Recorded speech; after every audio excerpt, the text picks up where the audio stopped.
नेताओं को चुनाव जीतने में मदद करते थे और ऐसा करते करते वो अपने आप को ही नेता समझने लगे।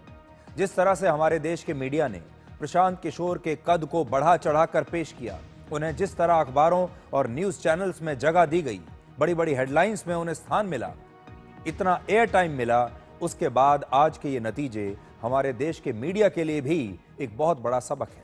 और सिर्फ प्रशांत किशोर की ही बात नहीं है। आज मैं आपके सामने कुछ ऐसे आंकड़े पेश करूंगा जिससे आप ये समझ पाएंगे कि चुनावों से पहले सोशल मीडिया पर जो नेता लगातार वायरल होते हैं, जो नेता लगातार ट्रेंड करते हैं, जो मुद्दे वायरल होते हैं, ट्रेंड करते रहते हैं, कैसे चुनाव में उसके जो नतीजे आते हैं वो बिल्कुल उलट आते हैं। ये मार्केटिंग का जमाना है, इसलिए कई बार हमारे देश का मीडिया भी मार्केटिंग की चकाचौंध से अंधा हो जाता है। लेकिन सबसे पहले इस समय की बड़ी खबर आपको दिखाते हैं। बिहार विधानसभा चुनाव में ऐतिहासिक जीत के बाद आज जब प्रधानमंत्री नरेंद्र मोदी दिल्ली में बीजेपी के मुख्यालय पहुंचे तो एक बार फिर उन्होंने बिहारी स्टाइल में अपना गमछा लहराया और एक प्रकार से बिहार के लोगों का धन्यवाद उन्होंने इस अंदाज में किया है। और इसके जवाब में बीजेपी कार्यकर्ताओं ने भी गमछा लहराकर प्रधानमंत्री मोदी का उसी अंदाज में स्वागत किया। इससे पहले चुनाव प्रचार के दौरान भी प्रधानमंत्री मोदी ने कई रैलियों में ऐसे ही अपना गमछा लहराया था और यह गमछा बिहार में बहुत लोकप्रिय है। और प्रधानमंत्री मोदी जब इसे लहराते हैं तो वो ये संदेश देते हैं कि वो बिहार की जनता के साथ खड़े हैं।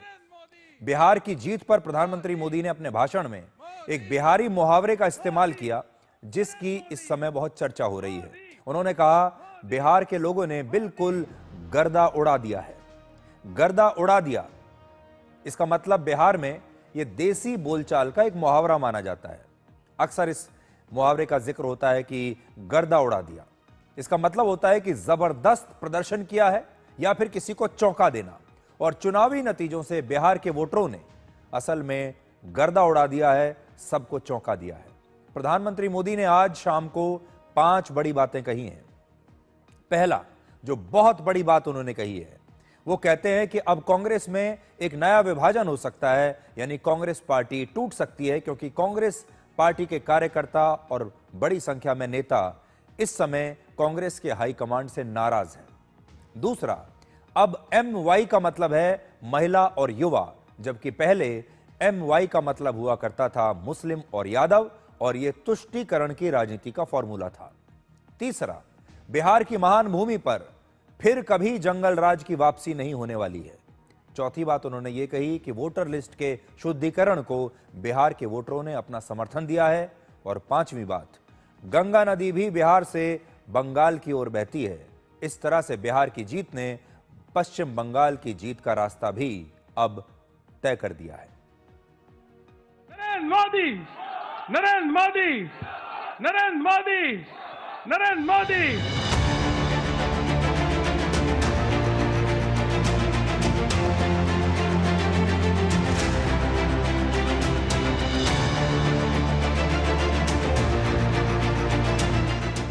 ये प्रचंड जीत, ये अटूट विश्वास बिहार के लोगों ने बिल्कुल गर्दा उड़ा दिया।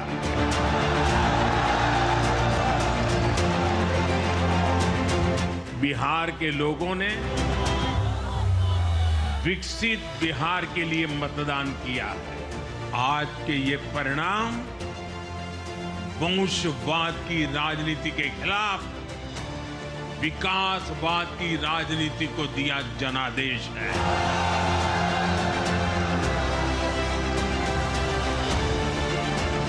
बिहार ने बंगाल में भाजपा की विजय का रास्ता भी बना दिया है।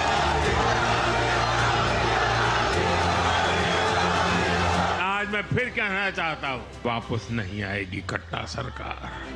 भारत माता की, भारत माता की।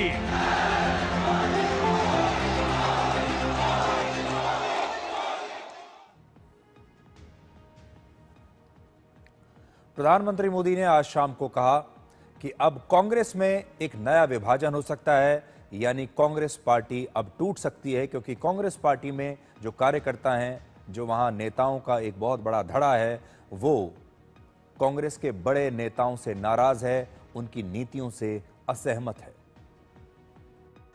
सच्चाई यह है कि आज कांग्रेस, और मैं बहुत गंभीरता के साथ कहता हूं,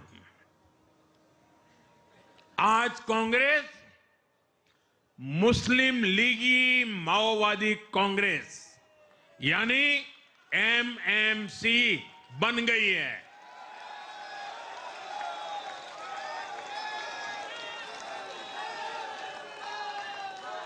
ये कांग्रेस मुस्लिम लीगी माओवादी कांग्रेस है, ये एमएमसी है।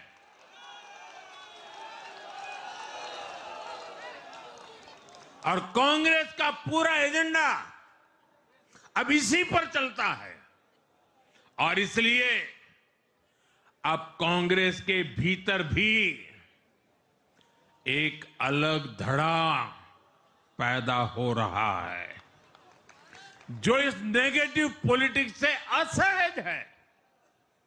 ये जो कांग्रेस के नामदार हैं, ये जिस रास्ते पर कांग्रेस को लेकर चल रहे हैं, इसके प्रति घोर निराशा, घोर नाराजगी अंदर ही अंदर पनप रही है।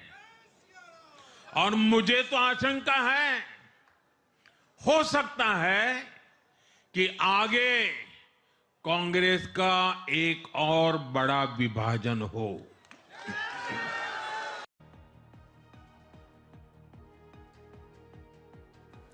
बड़ी बात यह है कि प्रधानमंत्री मोदी ये भविष्यवाणी कर रहे हैं कि कांग्रेस आगे चलकर टूट सकती है।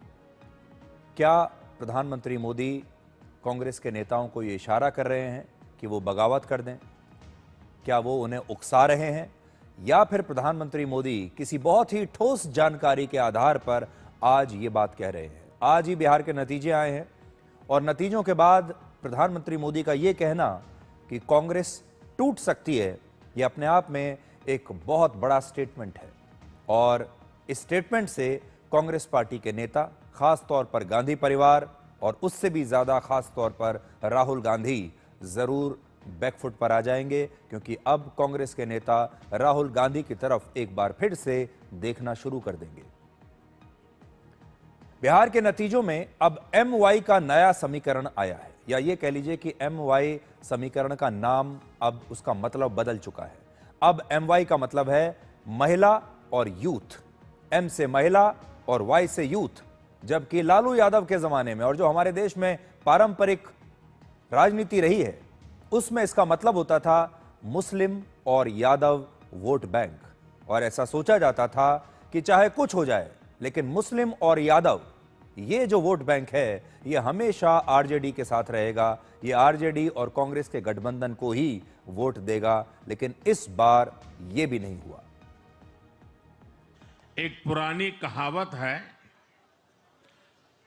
लोहा लोहे को काटता है।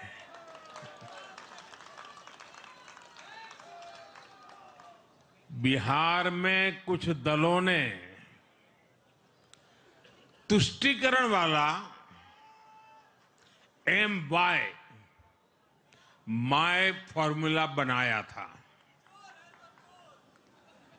पर आज की इस जीत ने एक नया सकारात्मक MY माय फॉर्मूला दिया है, और ये है महिला और यूथ।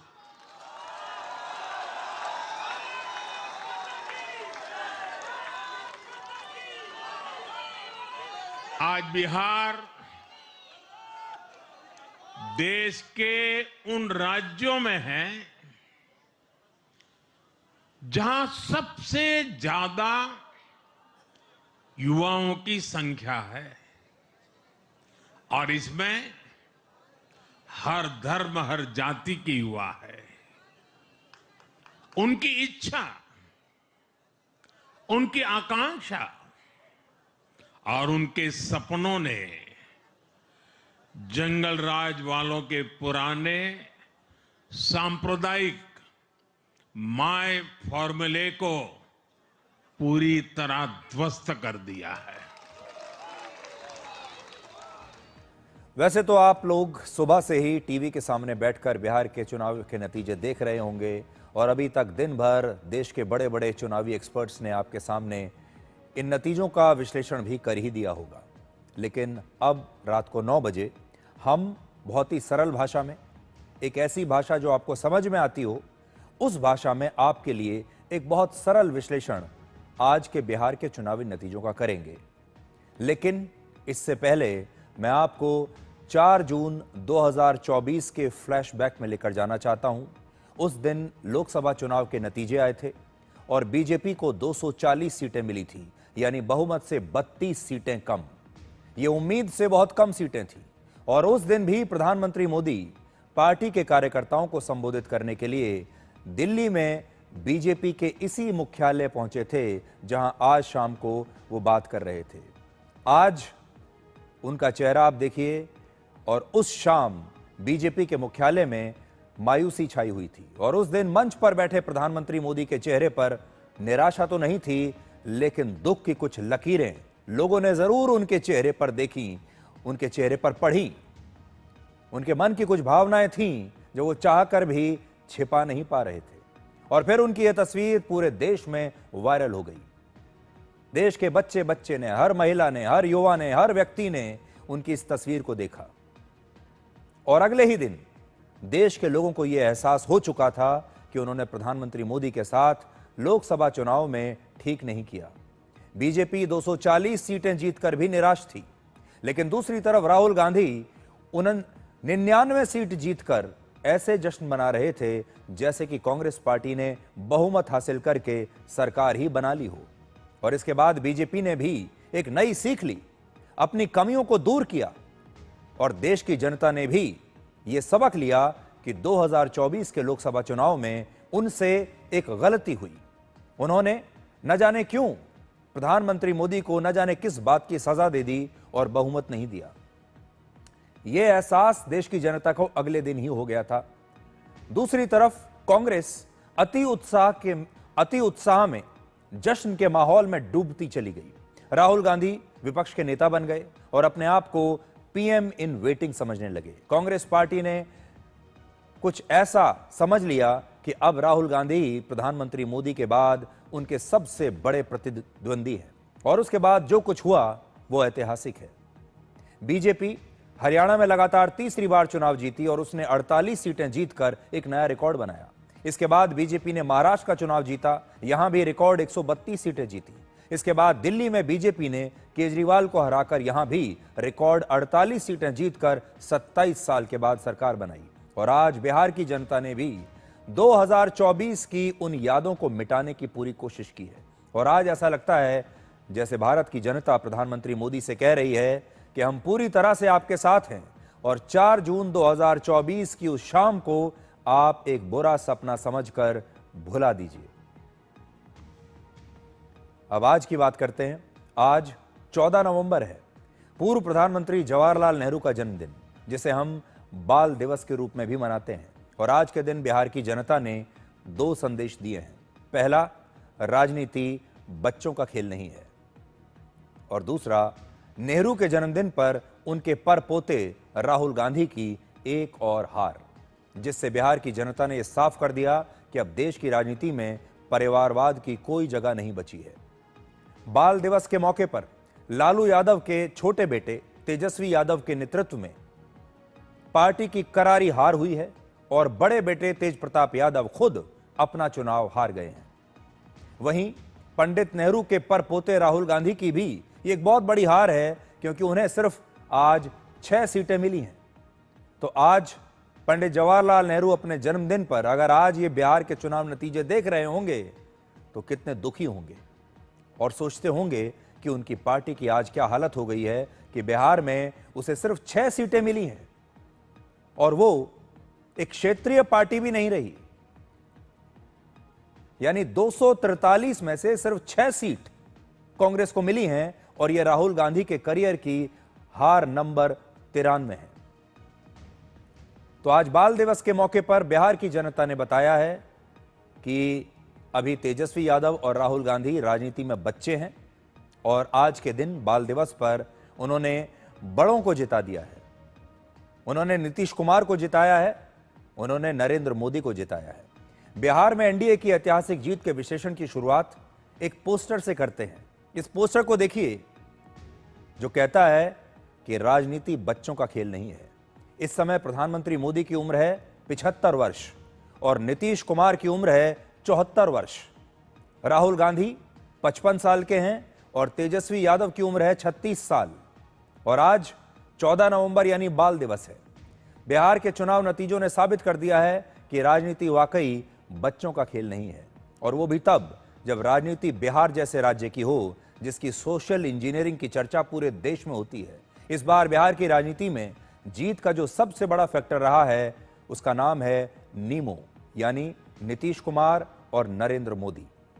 प्रधानमंत्री नरेंद्र मोदी और मुख्यमंत्री नीतीश कुमार की जोड़ी के सामने महागठबंधन पूरी तरह से धाराशायी हो गया। आज देश की राजनीति में प्रधानमंत्री मोदी से बड़ा कोई ब्रांड नहीं है और बिहार की राजनीति में नीतीश कुमार अब भी सबसे बड़े नाम हैं। यह नया बिहार है जहां जनता ने साफ संदेश दिया कि जाति की राजनीति, धर्म की राजनीति, वोट बैंक की राजनीति और परिवारवाद की राजनीति अब उन्हें मंजूर नहीं है। अब जनता केवल विकास के लिए वोट दे रही है। बिहार की जनता ने यह संदेश दिया है कि अब जब वो काम पर जाए तो चलने के लिए उन्हें पक्की रोड चाहिए, घर में 24 घंटे बिजली चाहिए और जब कमाकर पैसा लेकर घर वापस आएंगे तो उसे कोई छीन ना ले रास्ते में, ऐसी कोई रंगदारी उन्हें नहीं चाहिए। महिलाएं बिहार में सुख और शांति चाहती थीं, इसलिए बिहार में इस बार रिकॉर्ड वोटिंग सरकार को हटाने के लिए नहीं बल्कि सरकार को प्रचंड बहुमत देने के लिए हुई है। बिहार में रिकॉर्ड वोटिंग एंटी इनकम्बेंसी नहीं बल्कि प्रो इनकम्बेंसी थी।